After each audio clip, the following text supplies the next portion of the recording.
Et de nouveaux intervenants maintenant vont nous rejoindre pour poursuivre cette séquence. Comment agir pour rendre la transition énergétique désirable? Thème de notre nouvel éclairage, décarboner le monde. Alors le comité de pilotage du colloque a souhaité que le président du CER en assure l'animation. J'invite donc Jules Nissen à bien vouloir me rejoindre sur scène, accompagné pour parler de décarbonation de ses invités. Jean-Marc Jancovici, ingénieur, consultant en énergie climat, et François Gémen, co-auteur du 6e rapport du GIEC, qui nous rejoint également.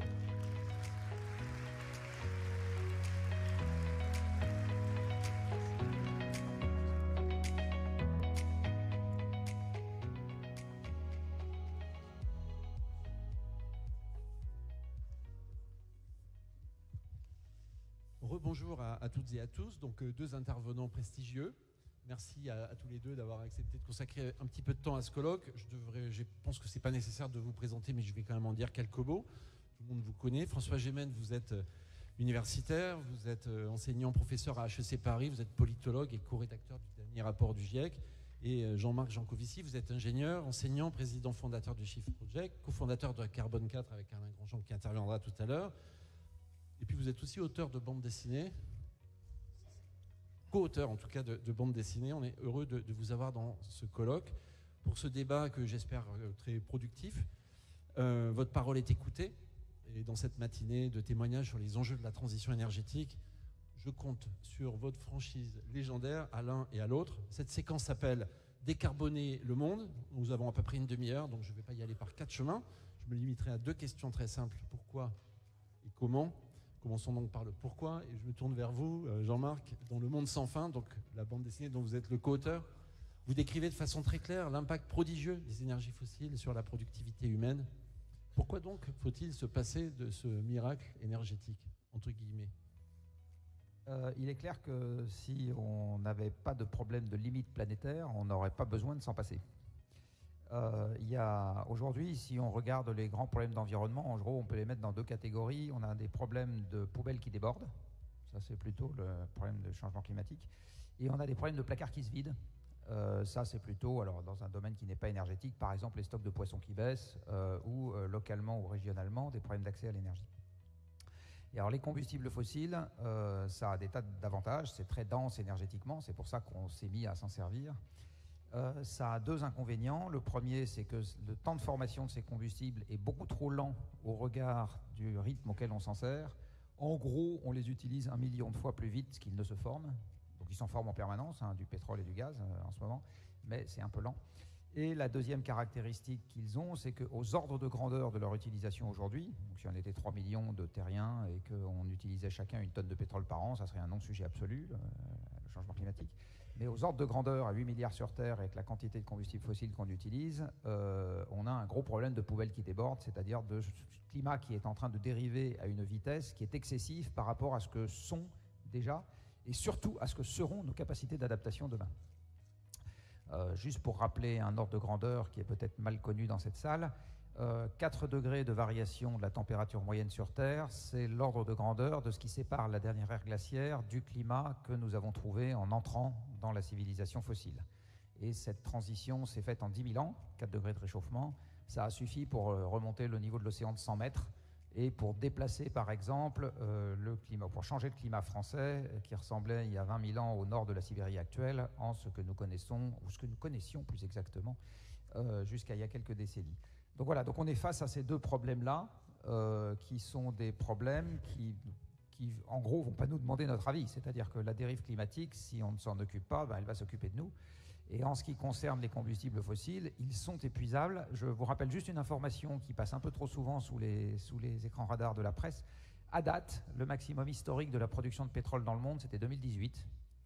Et si on accepte les sables bitumineux et le pétrole de Rochemer aux États-Unis, c'était 2008. Donc le problème de placards qui se vident, en fait, en Europe, on est déjà en train de l'expérimenter à petite vitesse. Sur le gaz, le maximum de la consommation de gaz en Europe, c'était 2005, parce que le gaz voyage beaucoup plus mal que le pétrole et la mer du Nord est passée par son pic en 2005. Et le maximum de la consommation de charbon, c'était les années 80. Enfin, de la production de charbon, plus exactement, en Europe, c'était les années 80, bien avant que le problème climatique ne devienne un problème de premier ordre. Donc il ne faut pas négliger non plus la question de placards qui se vident. En Europe, c'est une réalité croissante, c'est un motif supplémentaire d'action. Et par ailleurs, comme je suis quand même quelqu'un d'un naturel optimiste, malgré ce que je peux raconter parfois, je pense que si on fait l'effort de trouver chez nous des modes d'organisation qui sont des modes d'organisation permettant de se passer progressivement des combustibles fossiles, on trouvera bien là-dedans matière à exportation pour inspirer quelques-uns de nos petits camarades qui ne sont pas européens. Merci beaucoup. François, vous êtes un des co-rédacteurs, j'ai dit tout à l'heure, du GIEC. Vous êtes aussi un spécialiste des migrations climatiques et j'aurais bien aimé que vous nous disiez un petit peu comment vous voyez, vous, les impacts humains de ce changement climatique. Merci, bonjour à chacune et à chacun. Je suis très heureux d'être là en compagnie de Jean-Marc. Je pense qu'un progrès considérable que nous avons fait au cours des dernières années dans le débat public sur ces sujets, c'est de réaliser que le changement climatique n'était pas un problème d'environnement, plutôt n'était pas qu'un problème d'environnement, et qu'en réalité, tous les grands enjeux économiques, politiques et sociaux qui vont traverser le XXIe siècle vont aussi être transformés, transfigurés d'une certaine manière par la question du changement climatique. C'est le cas des migrations, c'est le cas des enjeux de paix et de sécurité, des enjeux d'agriculture, des enjeux de commerce, et au-delà des enjeux de justice, d'égalité, de rapport nord-sud, on le voit très bien dans la négociation internationale, etc. Ces impacts sont déjà une réalité aujourd'hui. Chaque année, vous avez en moyenne 25 millions de personnes qui sont déplacées par des catastrophes climatiques. C'est un chiffre considérable qui dépasse le nombre de personnes déplacées par des guerres et des conflits. Vous avez toute une série de tensions, notamment autour de la question foncière dans le Sahel, qui sont déjà liées à la question de la dégradation des terres, qui elle-même est liée au changement climatique. Vous avez toute une série d'impacts sanitaires, notamment sur la distribution géographique des maladies. Et donc, véritablement, tous ces impacts humains, il faut absolument que nous les prenions en compte dans la manière dont nous allons redéfinir à la fois non seulement la manière dont nous vivons en société, mais aussi la manière dont nous envisageons les relations internationales qui ne sont plus seulement désormais des rapports entre États, mais des rapports que nous entretenons à la Terre, avec la nécessité, je crois, de redéfinir une sorte de nouvelle géopolitique qui soit littéralement une politique de la Terre. Ça, c'est pour la question des impacts humains du changement climatique, qui sont liés en premier lieu à la hausse des températures. Je crois qu'un point aveugle, pour le moment, dans le débat dont je voudrais parler peut-être un tout petit peu plus longuement, c'est la question des impacts humains de la transition. Il y a évidemment un enjeu sur les questions d'emploi et de réorganisation de l'économie, mais il y a aussi, je crois, des enjeux fondamentaux que nous ne percevons pas, notamment autour de la question de la sortie des énergies fossiles et du passage aux renouvelables. Je crois qu'un enjeu fondamental, ça va être par exemple la question de la souveraineté. C'est-à-dire de la manière dont nous envisageons notre souveraineté énergétique et partant notre souveraineté tout court. Ce qu'on ne perçoit pas suffisamment à mon avis, c'est que la question de la transition énergétique et donc de la sortie des énergies fossiles n'est pas seulement une question économique ou technologique, c'est aussi une question profondément politique, voire même philosophique. Parce qu'au fond, ce qu'on vous demande, c'est de devoir abandonner, laisser dans votre sous-sol des énergies que vous possédez, dont vous connaissez les stocks, dont vous connaissez le potentiel, et des énergies qui sont délimitées par des frontières, pour les troquer contre des énergies qui ne vont pas être délimitées par des frontières, le soleil, le vent, et que vous allez devoir ramener sur Terre grâce à une infrastructure technologique. En d'autres termes, on vous demande de faire le mouvement inverse. Vous aviez des énergies qui étaient dans le sol, que vous alliez brûler et que vous alliez relâcher dans l'atmosphère. On va désormais vous demander d'aller capter des énergies qui sont littéralement hors sol, que vous ne possédez pas et que vous allez devoir ramener sur Terre grâce à une infrastructure technologique. Ça implique un changement considérable de la manière dont vous allez envisager votre souveraineté. De la même manière, je crois que lorsqu'on aborde la transition, on voit aujourd'hui un peu à quoi pourrait ressembler un monde décarboné. On voit des innovations technologiques, les énergies renouvelables au premier rang, des voitures électriques et toute une série d'autres innovations. Et donc on commence à imaginer un peu à quoi pourrait ressembler le transport, le logement ou l'alimentation de demain.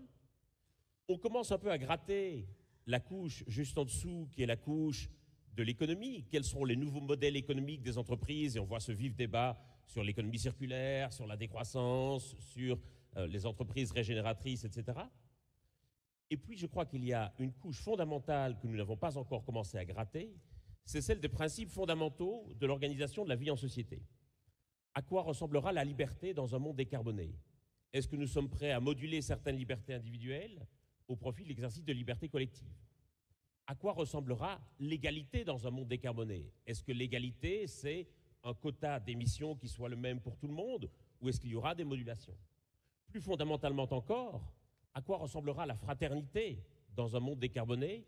Est-ce que nous sommes prêts à reconnaître comme nos semblables, et donc comme partie de notre communauté politique vis-à-vis de laquelle nous avons une responsabilité, des gens qui se trouvent au-delà de nos frontières géographiques ou au-delà de nos frontières générationnelles? Et je pense vraiment que toute la question des impacts humains du changement climatique, que ce soit en ce qui concerne ses conséquences ou les politiques de transition, elle va s'articuler autour de la question de nos frontières. Où va-t-on placer la frontière de notre responsabilité et comment même les frontières physiques vont-elles évoluer? L'exemple le plus parlant étant évidemment ces petits États insulaires qui sont carrément menacés de submersion en raison de la hausse du niveau des mers. Et là, à mon avis, il y a des questions vraiment fondamentales que nous n'avons pas encore véritablement commencé à explorer collectivement. Merci beaucoup. Donc, vous avez donné des éléments de constat qui sont assez graves, mais je pense que chacun en est conscient. D'ailleurs, on organise ce débat à peu près 50 ans après la publication du rapport Meadows, qui avait fait à l'époque beaucoup de bruit et qui avait marqué les esprits, mais parce qu'il reposait sur l'idée qu'on allait arriver au bout de l'exploitation du réservoir de ressources fossiles. Et puis, aujourd'hui, on a l'impression que en fait, c'est moins cette contrainte physique qui est posée sur le stock que finalement les effets, les dégâts que l'utilisation de ces ressources provoque sur la planète d'une manière générale.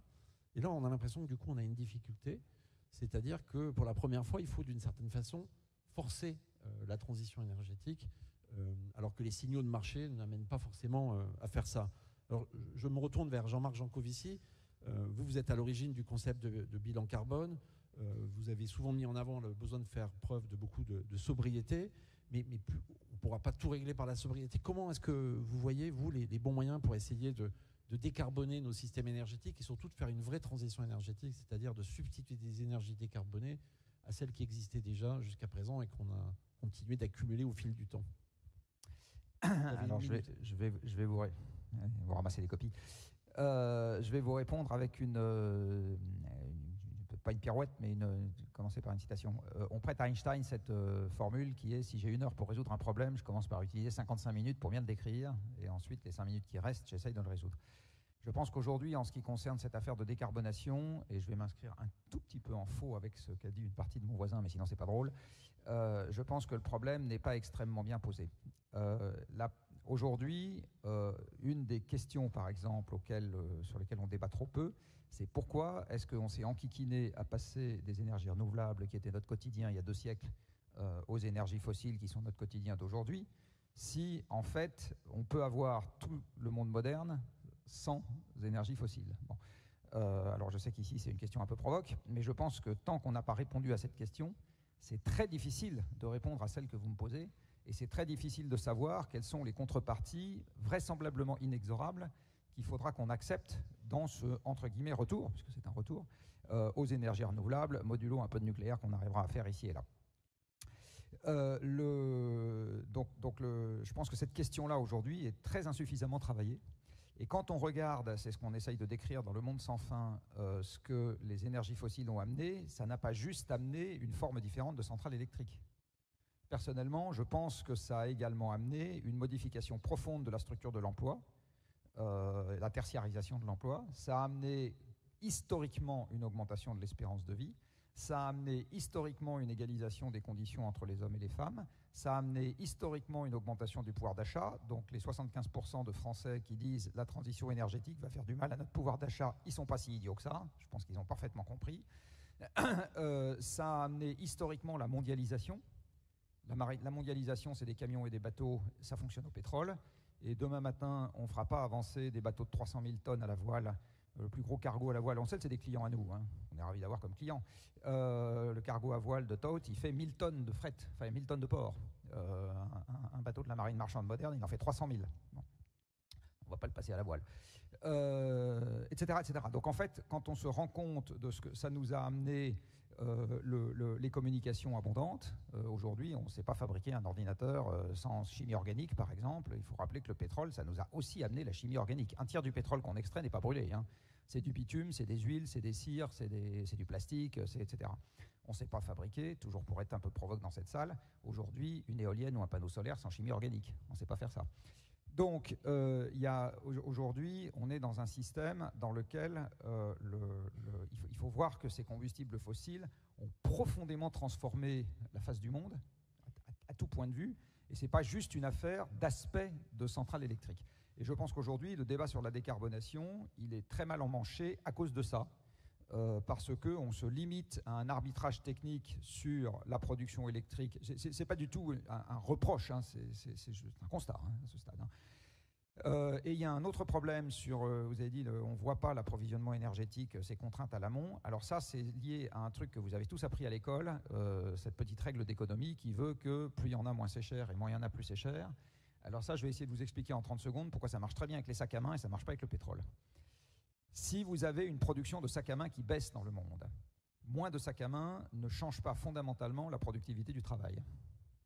Donc l'économie reste aussi productive, elle produit globalement autant ou moins les sacs à main. Du coup, le pouvoir d'achat, puisque notre pouvoir d'achat, c'est rien d'autre que la production redistribuée, hein, ça c'est de la macroéconomie de base, somme des revenus, c'est la somme c'est la valeur totale de ce qui est produit. Eh bien, on se retrouve avec le même pouvoir d'achat et moins de sacs à main. Alors à ce moment, effectivement, le prix du sac à main monte. Mais le pétrole ne marche pas comme ça. Du reste, aucune commodité essentielle au fonctionnement de l'économie. Si vous vous retrouvez dans un monde dans lequel vous avez moins de pétrole, rapidement, vous avez rapidement moins de transport, notamment de camions et de bateaux. Du coup, vous avez moins de PIB, ou moins vite plus de PIB, ce qui est pareil. Et du coup, vous tapez sur le pouvoir d'achat des gens, et donc vous vous retrouvez avec moins de pétrole dans un monde dans lequel la solvabilité du consommateur a changé. Est-ce que le prix d'équilibre nouveau du pétrole sera au-dessus ou en dessous? Personne n'en sait rien. Et du reste, quand vous regardez les projections de prix du pétrole faites par l'Agence internationale de l'énergie sur les 25 dernières années, ils passent leur temps à se tromper, précisément parce que c'est basé sur une élasticité qui n'existe pas, parce que le pétrole est une commodité essentielle à l'économie. Donc on ne verra pas arriver la fin d'un pétrole dont on aurait toujours besoin par une hausse indéfinie des prix de marché. Ce n'est pas comme ça que ça va se passer. On le verra arriver, et c'est déjà comme ça que c'est en train de se passer dans un certain nombre de pays, par une baisse du PIB ou une moindre hausse de la croissance. C'est comme ça que ça se passe. Et donc, on a là aussi un gros malentendu dans le débat économique, qui est qu'on attend tel le guetteur dans le désert des Tartares, là, un signal qui n'arrive pas, parce qu'il ne va pas arriver de la façon dont on pense qu'il va arriver. Voilà, c'est la deuxième chose que je voulais dire. Merci, mais effectivement, c'était aussi le sens de la question. Donc, comment fait-on face à ça? Parce que basculer vers autre chose, si on est convaincu de la nécessité de réduire les émissions de CO2 au-delà de la sobriété, c'est pas naturellement lié à parce que ça on le voit venir. Alors parce que ça on le voit venir par des signaux pour lesquels pour le coup il n'y a pas de problème sur l'attribution des causes. C'est-à-dire que le changement climatique, on cherche pas d'abord à en faire un sujet économique au niveau des conséquences, on cherche d'abord à en faire un sujet physico-biologique. Donc on mesure des hausses de température, des précipitations, etc. Des modifications de zones endémiques de maladies, etc. Et avant de parler d'euros, voilà. Mais pour l'énergie, on n'arrive pas, dans le débat énergétique, à parler d'abord de grandeur physique, alors que l'énergie est une grandeur physique. Très très souvent, on va arriver directement au débat économique, qui est à mon avis une très mauvaise manière de rentrer dans le débat. C'est un élément important du débat, notamment pour passer à l'action, mais c'est une très mauvaise manière de rentrer dans le débat. Bien, François, je me retourne à nouveau vers vous. Le 11 décembre 2019, c'est pas si vieux, c'est l'adoption du Green Deal, l'Union européenne, un peu dans l'enthousiasme général, suite à la montée en médiatisation de Greta Thunberg notamment. Et puis ensuite, il y a eu le Covid, et puis on en rajoute encore une couche là-dessus, et je pense que tout le monde est très très partant. 5 ans plus tard, élection européenne, on en a parlé dans le débat juste avant, on a l'impression que le Green Deal, le pacte vert, sert de bouc émissaire. Comment est-ce que vous analysez ça ? Est-ce que vous êtes d'accord avec ce que vient d'indiquer Jean-Marc? Est-ce qu'on est face à un mur d'impossibilité? Est-ce que plus personne ne veut renoncer à des acquis? J'ai pas dit ça. Vous n'avez pas dit ça. Mais en même temps, Quand J'ai on dit vous qu'on écoute, était face à un problème pour lequel le débat était malheureusement trop souvent mal posé, ce qui est un peu différent. on essaie de corriger ici.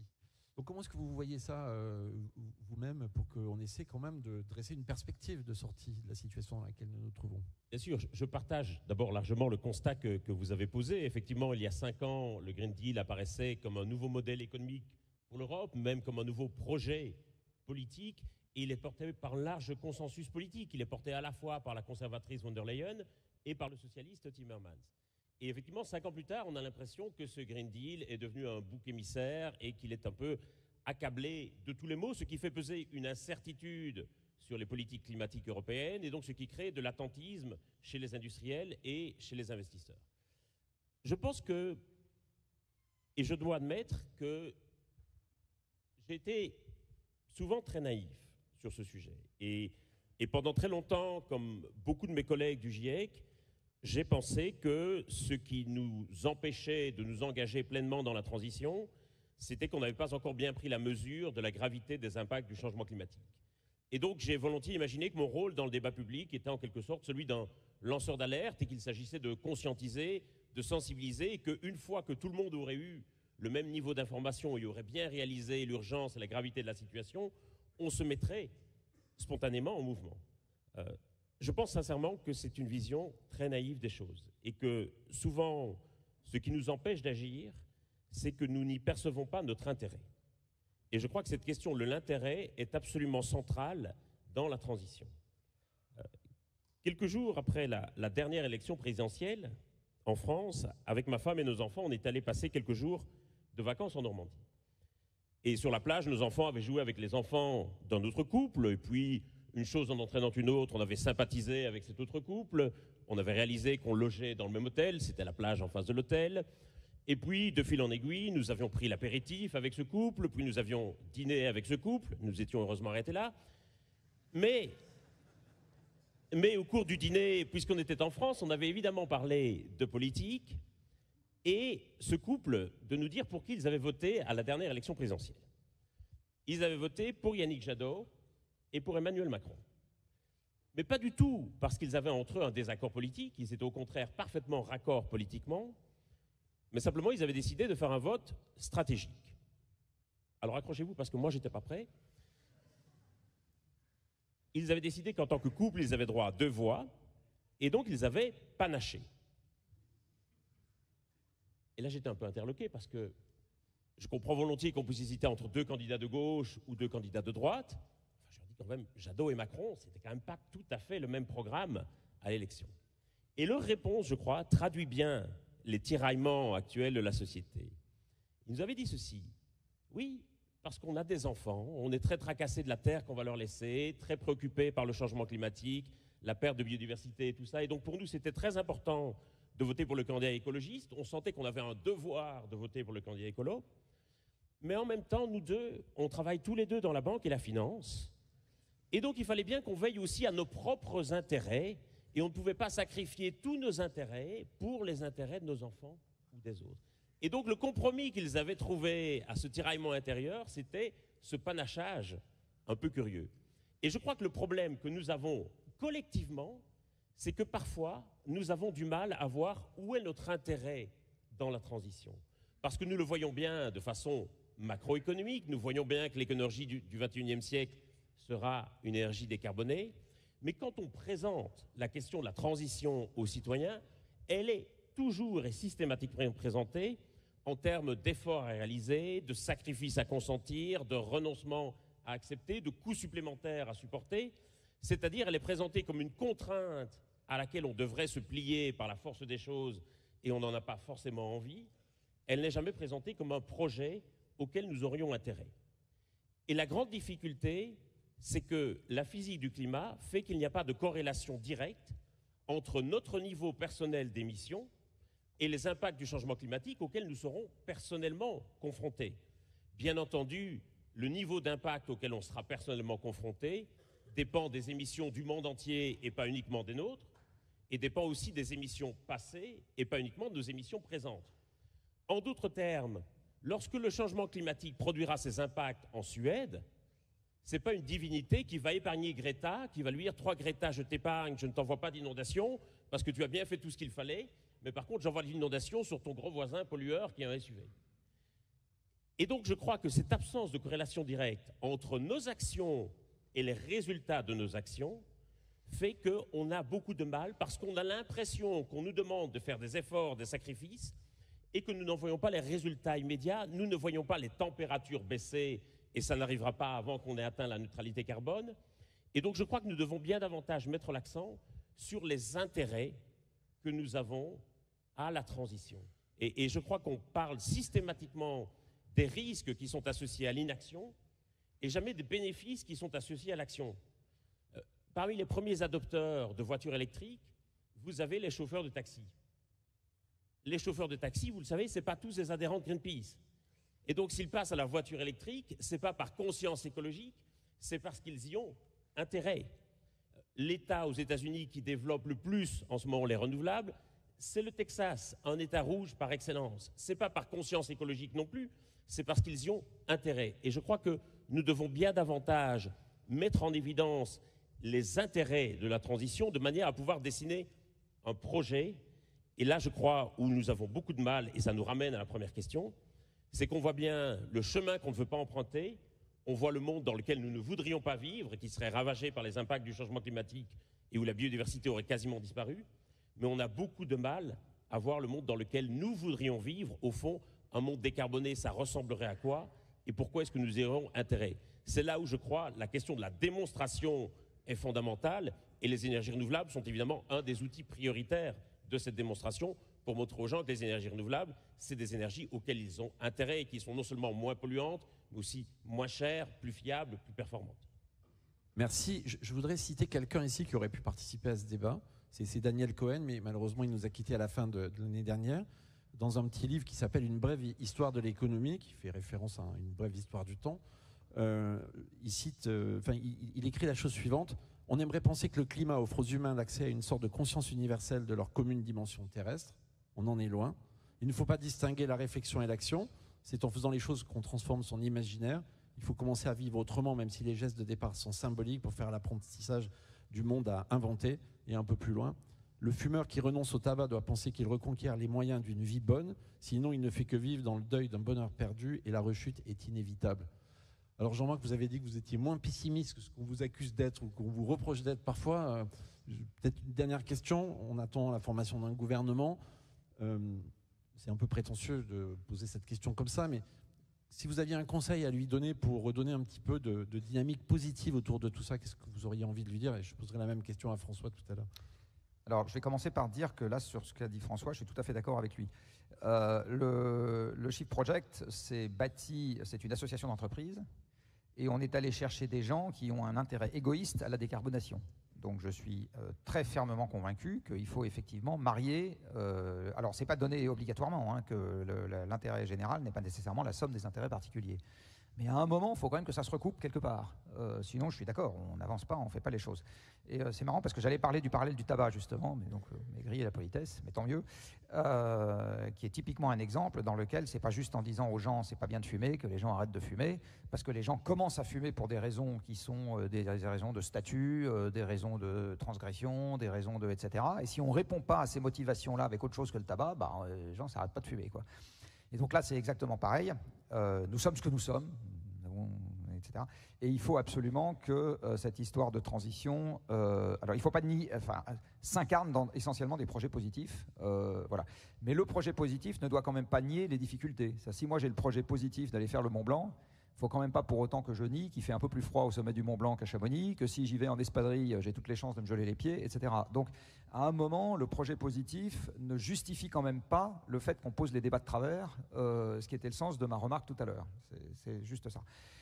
Sur le Green Deal, avant de répondre à votre question, moi j'aimerais faire deux remarques. La première, c'est que ça fait des années, si ce n'est pas des décennies, que je dis, comme moi je pense qu'il y a un lien de cause à effet entre la quantité d'énergie et la taille du PIB, il faut absolument que le Green Deal, qui inclut le fait qu'il y aura moins d'énergie, flotte dans un contexte de contraction économique. Voilà, ça fait 15 ans que je dis ça. Mais sauf que ça n'a pas du tout été conçu comme ça. Ça a été conçu comme un projet de croissance verte. Et moi, je pense que si ça a nécessairement besoin de la croissance pour fonctionner, ça ne fonctionnera pas. Voilà. Alors ça, je retombe avec ma casquette de triste cire. Sauf que je suis aussi optimiste dans ce sens que là, je livre une conclusion pragmatique personnelle. Moi, j'ai envie que ça fonctionne. J'ai envie qu'on décarbone et j'ai envie qu'on soit heureux dans un monde qui se décarbone. Mais à ce moment, il ne faut pas penser que le Mont Blanc est à la température de Chamonix, quoi. Sinon ça ne marchera pas. Et je pense que le rapport Draghi nous offre une occasion de rebondir sur ce qu'a dit François, c'est-à-dire que si on accepte l'idée que la compétitivité inclut une composante environnementale, à ce moment, on retombe sur la conjonction des égoïsmes bien compris, parce qu'on a un vrai problème en Europe qui est effectivement un problème de souveraineté et de maîtrise de notre destin. Et je pense que le rapport Draghi nous offre une porte de sortie pour sauver le Green Deal, qui est justement d'arriver à marier ces deux éléments-là, et donc de réfléchir effectivement à nos intérêts égoïstes au service d'un projet qui fait sens. C'est dit d'une façon un peu provocatrice, mais c'est très clair. François, je vous pose un peu la même question. Comment peut-on faire en termes d'action publique pour essayer de relancer positivement cette dynamique ? Je pense qu'il y a deux choses qui sont importantes à dire pour le nouveau gouvernement. La première, c'est d'arrêter de faire croire aux gens que nous serions les seuls à agir et que le reste du monde ne se préoccuperait pas du tout de la question du changement climatique. Je suis frappé du nombre de Français qui s'imaginent encore volontiers que la France est le pays le plus vertueux du monde et le seul pays à agir face au changement climatique.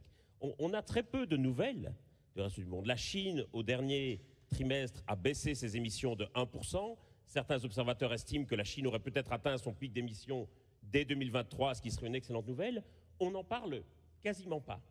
Et donc je pense que c'est vraiment très important de faire comprendre aux gens et réaliser aux gens que c'est un mouvement global et que la France n'est pas isolée en étant la seule à agir. Je dis souvent que le vrai ministre du climat, en réalité, il n'est pas à l'hôtel de Roquelaure, il est au Quai d'Orsay. La deuxième chose que je pense fondamentale pour un gouvernement à dire, c'est de montrer aux gens que certaines actions, que certaines politiques produisent des résultats. Les gens ont l'impression que toutes les nouvelles qu'ils entendent au sujet du changement climatique sont toujours des nouvelles négatives, plombantes, où la situation ne fait que se détériorer. Et effectivement, c'est mécanique. Tant que nous continuerons à émettre des émissions de gaz à effet de serre qui vont s'accumuler, forcément les températures vont continuer à augmenter. Donc nous allons continuer mécaniquement à battre des records de chaleur pendant encore quelques décennies au moins. Mais par contre, je pense très important de montrer que certaines actions que nous avons prises, que certaines politiques que nous avons engagées portent des résultats. La France, l'an dernier, a baissé ses émissions de 5,8%. On n'en a quasiment pas parlé. Le truc a été évacué dans une ridicule polémique politicienne où le gouvernement a dit « Regardez, c'est grâce à tout ce qu'on a fait ». L'opposition a dit « Pas du tout, c'est juste la météo parce que l'hiver a été clément ». Et on a évacué le sujet. Alors qu'il y avait tant à dire en analysant et décortiquant ce chiffre. Il y avait tant à dire sur les émissions, sur la baisse des émissions dans le secteur de l'acier et de la chimie, sur le bâtiment qui baisse aussi ses émissions, les transports qui baissent un peu leurs émissions pour la première fois grâce au déploiement des voitures électriques, l'agriculture qui se nagne. Il y avait véritablement matière à débattre collectivement de cela et à se dire regardons ce qui produit des résultats, regardons ce qui n'en produit pas. Mais on a l'impression qu'on évacue complètement ces questions et je crois que si on ne montre pas à un moment donné aux gens que ce qu'on fait peut produire des résultats, eh bien on finit par désespérer les gens. Eh bien, merci beaucoup. Merci à tous les deux. Merci de montrer qu'il y a des portes ouvertes face au mur. Merci beaucoup. Jules, je vous propose qu'on garde Jean-Marc et François parce qu'il y a quelques questions du public. Vous avez vraiment, il y a pas mal de questions, donc je m'excuse, je ne vais pas les prendre toutes. Jean-Marc Jancovici, vous prenez le recours massif au nucléaire. Comment se positionne-t-il Jean-Marc Jancovici par rapport aux ressources limitées en uranium et au problème des niveaux des fleuves pour le refroidissement des réacteurs? Jean-Marc. Je me positionne sur le fait qu'aujourd'hui, le facteur limitant du nucléaire, il n'est pas là. Le facteur limitant du nucléaire aujourd'hui, c'est le temps qu'il faut pour construire des réacteurs et c'est la complexité du dispositif unitaire de production. J'ai fait un petit calcul d'ordre de grandeur sur l'annonce de la Chine qui a dit il n'y a pas longtemps qu'ils allaient mettre 11 nouveaux réacteurs en chantier. Et j'ai calculé que quand ces réacteurs produiraient, ça représenterait 1% de l'électricité chinoise actuelle. Donc c'est pas parce que je suis un grand partisan du nucléaire que je pense que c'est avec ça qu'on va résoudre tous les problèmes, et j'ai toujours dit l'inverse tout le temps. Sur la partie refroidissement par les rivières et refroidissement des réacteurs, alors une partie des réacteurs sont refroidis par la mer, donc là, mer, pas trop de problème. Enfin, le problème à ce moment, c'est de ne pas se mettre trop bas, histoire de ne pas reproduire ce qui s'est passé à Fukushima. Et en bord de rivière, en fait, le risque est un risque de défaut de production, ce n'est pas un risque de sûreté majeur. Parce qu'un réacteur, si on le met à l'arrêt, parce qu'il n'y a plus assez d'eau pour le refroidir en fonctionnement, après, le débit qu'il faut pour le maintenir froid en sûreté est un débit très faible avec un forage dans le sol, on y arrive. Donc c'est à l'installateur de prendre ses risques, j'ai envie de dire. S'il se met en bord d'une rivière et que la rivière derrière n'a plus un débit suffisant pour assurer le refroidissement à pleine puissance du réacteur, il prend un risque de perte de production, à lui de faire ses calculs correctement. Merci. François Gemène, une question pour vous si vous voulez bien. François Gemène évoque à juste titre le sujet d'une remise en cause de la souveraineté énergétique, mais la bataille autour des terres rares n'a-t-elle pas finalement déplacé le sujet de la souveraineté ? Un petit peu, mais j'ai envie de dire que sur la question des terres rares, c'est aussi un choix politique que nous faisons. C'est-à-dire que nous faisons le choix de laisser la Chine les exploiter et en quelque sorte fixer les prix du marché, parce que nous faisons le choix de ne pas exploiter certaines terres rares qui se trouvent en Europe. De la même manière, sur les questions de métaux critiques, sur la question du lithium, c'est évidemment une question qui se pose avec une certaine acuité pour le moment en France. Nous avons fait le choix d'importer ce lithium depuis l'Amérique latine, depuis l'Australie ou depuis la Chine. Il y a des réserves de lithium tout à fait abondantes en Europe, en France, au Portugal, en Serbie. Et donc la question, c'est une question de choix politique. Ceci dit, je suis assez d'accord avec la question en disant que ça déplace un peu le problème, mais le progrès technologique fait aussi que nous allons d'abord progresser considérablement en matière de recyclage et que nous allons aussi réduire la quantité de métaux qui sont nécessaires à ces énergies renouvelables. Je prends la question des batteries des véhicules électriques. Aujourd'hui, un tiers des batteries sur le marché sont des batteries qui fonctionnent sans nickel ni cobalt. Une dernière question pour vous deux. L'Anthropocène amène à différentes crises. Est-ce que les énergies renouvelables peuvent compenser ou rattraper ces effets négatifs des impacts humains ? Moi, je vais redire ce que j'ai dit tout à l'heure.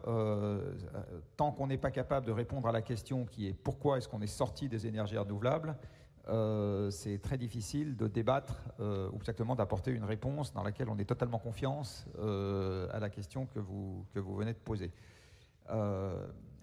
Personnellement, je pense que nous allons avoir beaucoup de mal à échapper dans un monde qui va devoir, de gré ou de force, se passer des combustibles fossiles, que nous allons avoir beaucoup de mal à continuer à avoir l'évolution tendancielle des 2 derniers siècles sur un certain nombre de paramètres, comme par exemple la taille physique du système économique, le degré de mondialisation, la part du tertiaire dans l'emploi, la part des gens qui habitent en ville en étant solvables, parce qu'on peut habiter en ville dans des bidonvilles en n'étant pas solvable, etc. Donc je pense que c'est tout ça qui a été transformé par les combustibles fossiles. Et donc, en passant à des énergies qui sont, par la force des choses, plus compliquées à manipuler, capter l'énergie du vent, c'est globalement plus compliqué que d'aller faire un trou pour sortir du pétrole. Physiquement, c'est plus compliqué. Bon.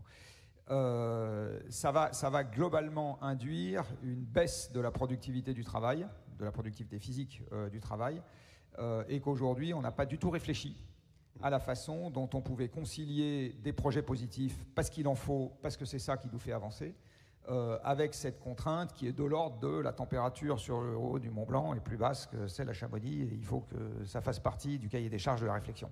Voilà. Et aujourd'hui, le jus de cerveau qu'on investit dans réfléchir avec ces éléments-là du cahier des charges est malheureusement beaucoup trop faible pour qu'il y ait la possibilité d'avoir un débat large autour de la question que vous venez de poser. François Gemène, donc la même question ? Oui, alors vous savez que le concept d'anthropocène est un concept qui est beaucoup débattu, à la fois d'un point de vue géologique, mais aussi d'un point de vue politique. D'un point de vue géologique, les géologues en ce moment sont en train de se déchirer sur ce concept. Quand est-ce qu'on fait débuter l'anthropocène ? Est-ce que nous sommes véritablement sortis de l'Holocène ? C'est un débat qui n'est pas du tout tranché pour le moment chez les géologues et qui provoque même des disputes assez vives au sein de l'Union géologique internationale.